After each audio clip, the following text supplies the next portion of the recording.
dalam rangka meringankan beban masyarakat sebagai akibat penyebaran virus COVID-19 yang berdampak terhadap aspek ekonomi. Polres Nias mengambil bagian dan melakukan bakti sosial. Bakti sosial tersebut dilakukan oleh seluruh personil Polres Nias bersama ASN selama 3 hari berturut-turut memberikan sumbangan sukarela setiap selesai pelaksanaan apel pagi. Kapolres Nias AKBP Denny Kurniawan SIK MH mengatakan bahwa aksi bakti sosial tersebut sebagai wujud kepedulian personil Polres Nias terhadap masyarakat yang merasakan dampak ekonomi akibat penyebaran COVID-19.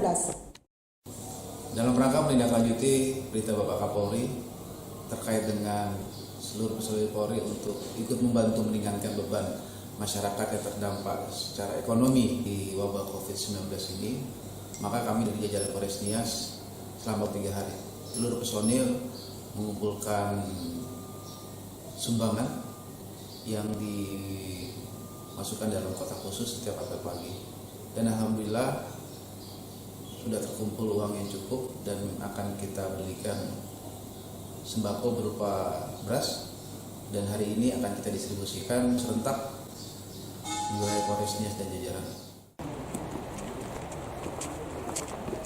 Kapolres Nias AKBP Denny Kurniawan SIK MH bersama pengurus Bayangkari Polres Nias menyalurkan bantuan tersebut kepada masyarakat yang merasakan dampak virus corona atau COVID-19 di Kota Gunung Sitoli. Lah,